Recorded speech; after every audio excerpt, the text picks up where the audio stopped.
Every astronaut who ever flew with us, whether a U.S. astronaut or not, was invited to this celebration, but none are greater in their accomplishments than John and Neil. And the demands on their time are voracious. They are very, very public people because of what they have done, and they have borne the burdens of those public lives that they live with a grace and an equanimity that most of us can only aspire to. And I thank both of you for being here tonight. One thing about that is very enjoyable about our 50th birthday, our 50th anniversary, is that we're still young enough to be able to interact with those, not only our astronauts, but also our flight engineers, those on the ground who help bring it together. We're still young enough to be able to interact with many of the folks who started out with us.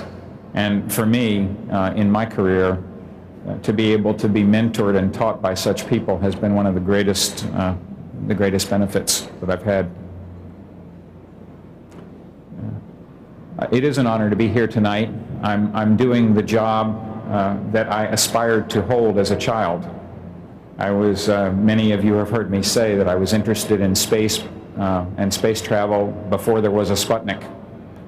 And so I watched with bated breath as those who were a few years older put some of those dreams into practice in some of the videos that we saw earlier. And it's a thrill for me to be leading the agency today, despite the trials and tribulations that it takes. And so thanks to all of you for coming here tonight to help celebrate Becky's and my anniversary. I can't leave the theme of anniversaries without also mentioning that it's the birthday of someone who is a dear friend and to many of us and a close colleague to some of you, John Young. It's John's 78th birthday today. I wish he could have been here tonight.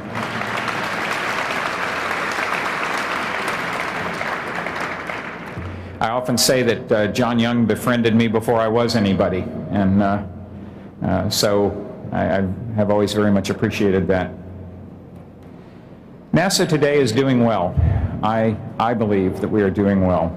I believe the evidence before us supports that. We're in the final stages of completing the International Space Station, much tougher than we ever thought it would be, for many reasons lying entirely outside the technical, but we're getting there. And when we are done, it will be an engineering and scientific accomplishment beyond anything yet achieved by the human race.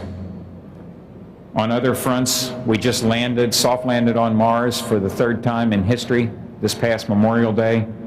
It was an exciting event as I've ever been able to witness. We still have 2 rovers running around Mars as we speak today. I spoke the other day with one of the folks who earns his living by driving a rover on Mars. It's a tough job, but somebody's got to do it. The Dawn spacecraft is on the way to the to the major asteroids in the asteroid belt. We have no idea what we'll learn there. We can be certain that we'll learn things we didn't know. New Horizons is on its way to Pluto. Messenger is on its way to Mercury. And Stereo, a pair of spacecraft, are on their way to positions where they can image the sun simultaneously with a stereo view to learn how the engine which drives our climate behaves. And regarding our climate, we are being observed by more Earth satellites than I care to count. Among them, Terra and Aqua. Terra was managed by the man who is my associate administrator today, Chris Scalise, another to whom we owe a great debt. So NASA is doing well. I think we will continue to do well. Elsewhere, I have written, after a lot of the very careful geeky analysis for which I'm known, that with our present budgets in fixed dollars, constant dollars, inflation-adjusted dollars, if we can stay the course, when it comes time to have that 100th birthday that Neil spoke of, that we can be looking back on the 20th anniversary of the first Mars landing. I know that to be true.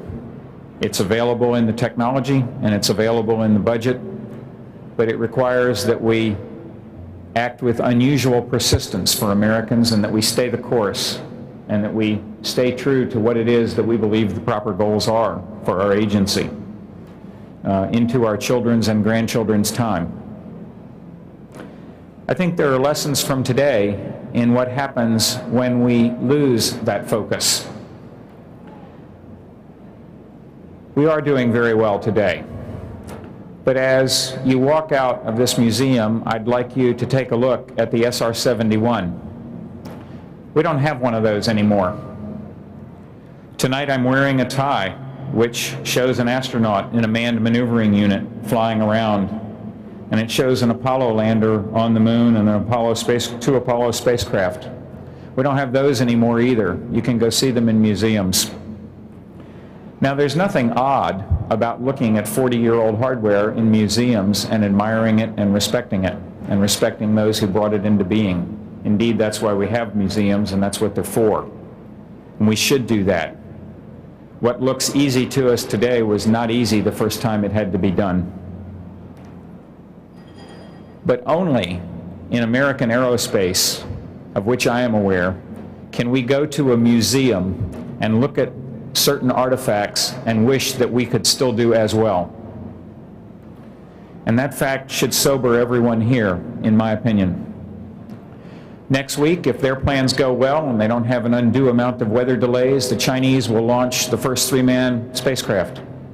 At that moment, they will outnumber the number of Americans and the number of Russians in space, and in fact there will be as many Chinese in space as there are Russians and Americans put together.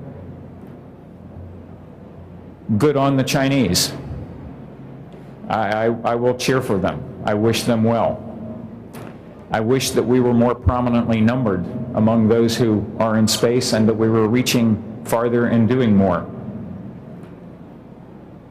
In contrast, the victories that I'm striving for as we speak include the passage in Congress of a waiver allowing me to use U.S. tax dollars to purchase seats on the Russian Soyuz to take our astronauts to the space station that we have built. And this will be a victory, because all of the other outcomes are worse. That's the situation we find ourselves for what the Columbia Accident Investigation Board referred to as a sustained loss of vision for the American space program and what it ought to be. I took over at the best of times at NASA and the worst of times, but the best of times because of the possibilities for making change, and we're doing that. And I think the team that we have put together is doing it very well indeed. I'm immensely proud of them.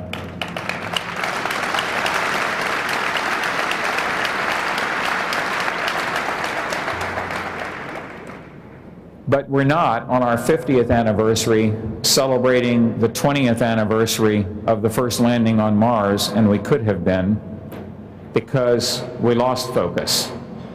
And we lost an understanding that everything worth doing cannot be summarized on an Excel spreadsheet and presented for a cost-benefit analysis. I hope that in the next 50 years, we can hug that understanding to our bosom, and then those who stand here in this museum, which will be here in 50 years, can look down on the crowd and say, isn't it great to have a base on Mars? Thank you.